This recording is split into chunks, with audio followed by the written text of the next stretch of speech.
বাহ্যক্রিয়া ত্যাগ করে এসে যে একটি ছেলে অত্যন্ত সুন্দর লাবণ্যময় একটি চেহারার অধিকারী একটি যুবক ছেলে, ঈশ্বর ছেলে, সে ডালি আর একটি ঝাড়ু নিয়ে, কোদাল নিয়ে তার সেই বাহ্য ক্রিয়াগুলো পরিষ্কার করছেন। পরিষ্কার করছেন তো করছেন, আবার পরিষ্কার করে এসে যে ঝাড়ুটি, সেই সম্মার্জনটি পক্ষে চেপে ধরে কান্না করছেন, হা গুরুদেব, হা গুরুদেব বলে। ভাবতে পারেন কতটুকু ভক্তি হলে এই কাজগুলো করা যায়? একবার আমাদের অনুভবী শক্তি দ্বারা একবার ভাবে, কথাগুলো শুধু শ্রবণের নয়, অনুভব দিয়ে ভাববার বিষয়। অনুভবী শক্তি, সময়টা খুব সুন্দর, ভজনীয় সময়। এই সময় তো এই সমস্ত কথাগুলো আমাদের হৃদয় মন্দিরে সুন্দর সহজে প্রবেশ করবে। কারণ এই ব্রহ্ম মুহূর্তে ভগবত স্মরণ, শ্রী গুরুদেবের স্মরণ, এই অত্যন্ত ভাগ্যবান, অত্যন্ত সৌভাগ্যের বিষয়, সুপ্রীতির বিষয়। কৃপা না থাকলে এই সময় ঠাকুরকে স্মরণ করা যায় না, সবাই পারে না, আমরা পারি না। তো এহেন সেবা দেখে, আমি অতি সংক্ষেপে বলছি, এহেন সেবা দেখে বাধ্য হলেন লোকনাথ গোস্বামী প্রভুপাদ নরোত্তম দাস ঠাকুরকে তার চরণে আশ্রয় দিতে এবং তাকে গ্রহণ করে তাকে যে দুগ্ধাবর্তন সেবা দিলেন, সেটি দিয়ে তিনি তাকে বৃন্দাবনে কিছুকাল থাকার আদেশ দিয়ে তারপরে যখন অগ্রগত হয়ে গেলেন তার শ্রীগুরুদেব, তখন শ্রীনিবাস আচার্য প্রভু, নরোত্তম দাস ঠাকুর আর আরেকজন ছিল এই মধ্যে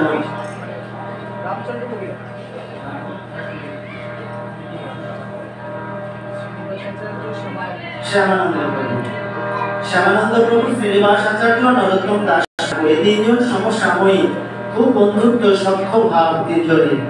এরা এই বঙ্গদেশে চলে আসবেন, বিশেষ করে আমাদের নরোত্তম দাস ঠাকুর খেতড়িতে চলে আসবেন। এসে এখানে অনেক অনেক গ্রন্থ রচনা করেছেন, তার মধ্যে প্রেম ভক্তি চন্দ্রিকা। আমরা যে গুরু বন্দনাটি করলাম, এইটি হচ্ছে সেই প্রেম ভক্তি চন্দ্রিকা নামক শ্রী গ্রন্থের, ভক্তি গ্রন্থের প্রথম পয়ার, প্রথম চরণ।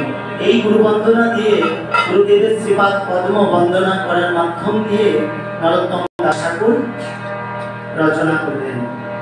তিনি এখানে বললেন, যাহার প্রসাদে ভাই এই ভব তরিয়া যায়। তিনি তো গুরু বন্দনা করছেন, তাহলে এখানে যাহার শব্দে শ্রী গুরুদেব। গুরুমুখ পদ্ম বাক্য চিত্তেতে করিয়া ঐক্য, আর না করিহ মনে আস। কিন্তু আমাদেরকে কি তাই হয়?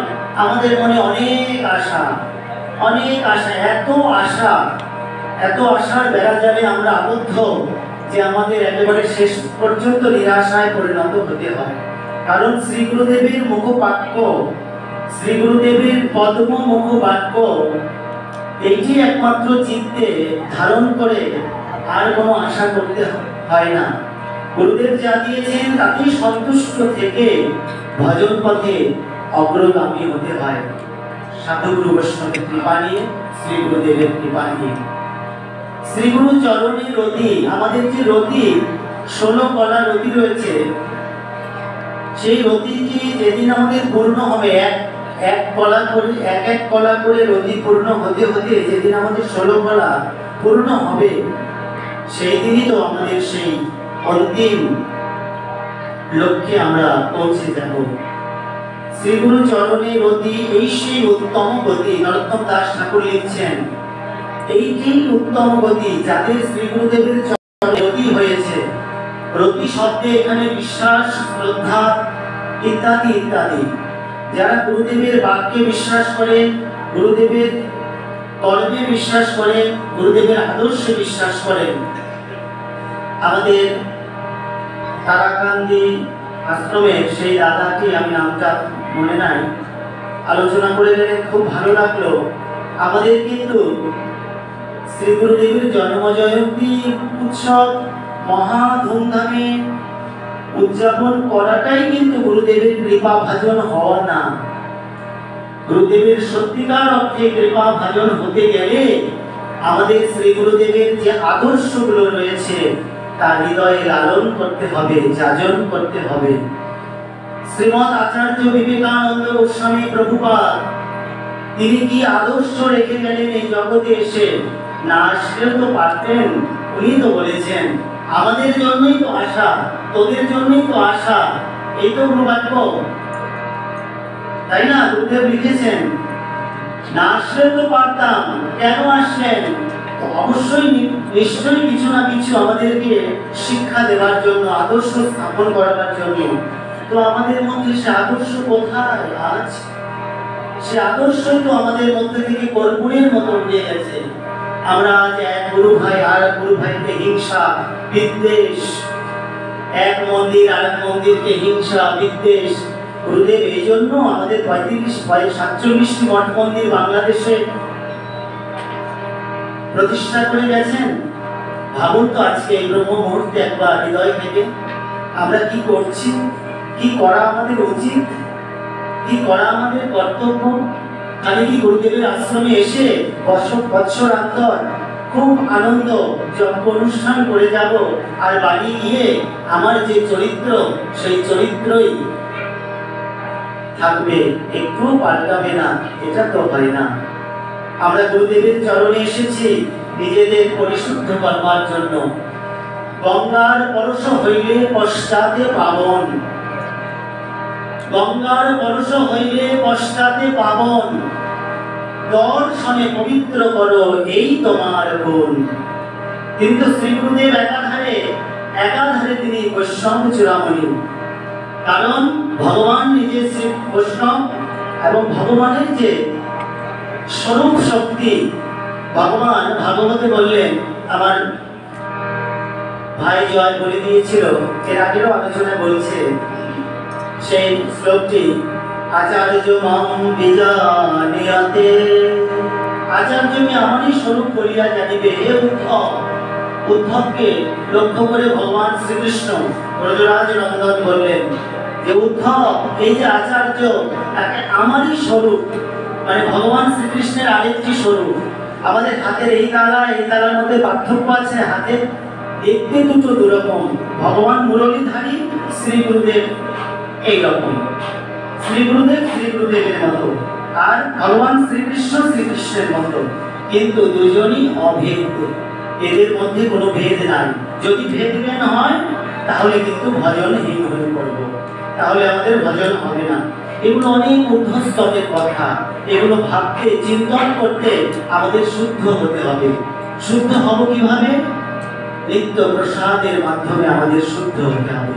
ভগবানের মহাপ্রসাদ অধরামৃত দ্বারা আমাদের শরীরকে পুষ্ট করতে হবে, তবে তো এই সমস্ত কথায় বাক্যে আমাদের অনুভব আসবে, ভাব আসবে, ভক্তি আসবে। ভগবান তো ভাবগ্রাহী জনার্দন, উনি ভাব ছাড়া আর কোনো কিছু গ্রহণ করেন না।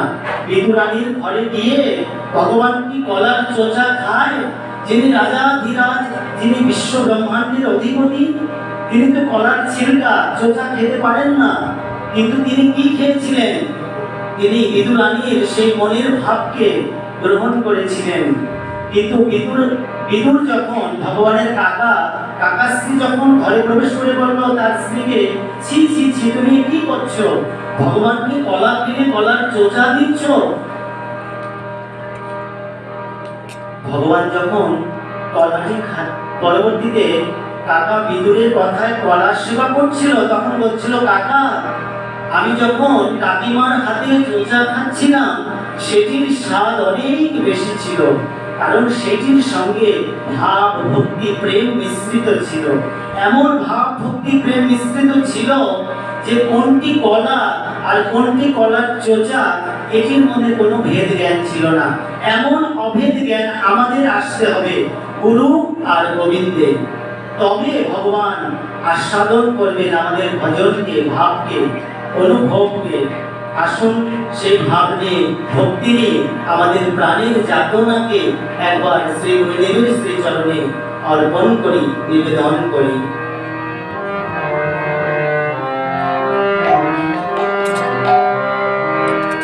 গুরুদেব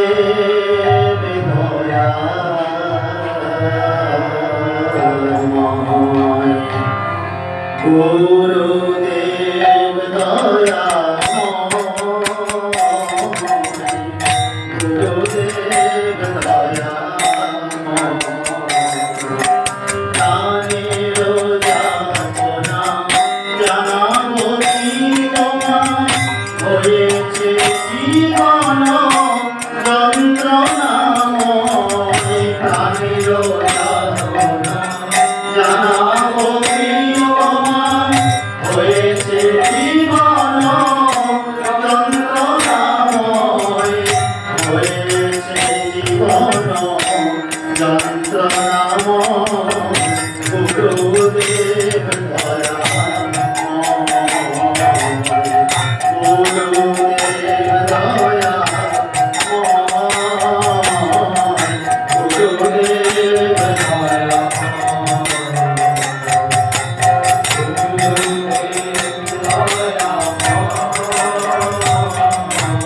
কৃষ্ণ দাস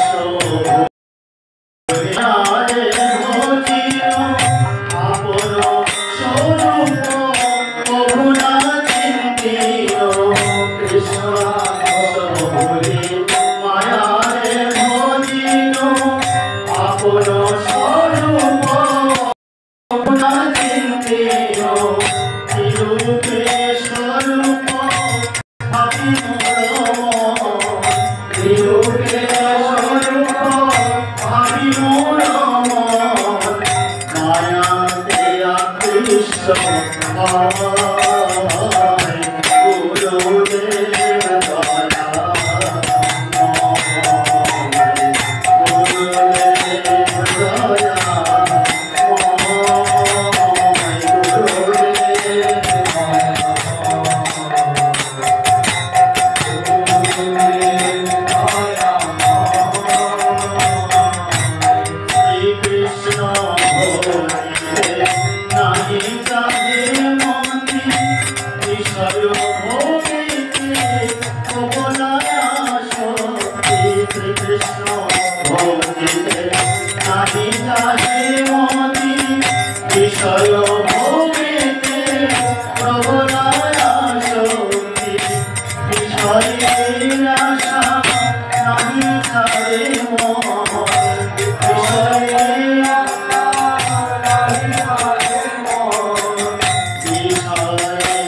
Oh,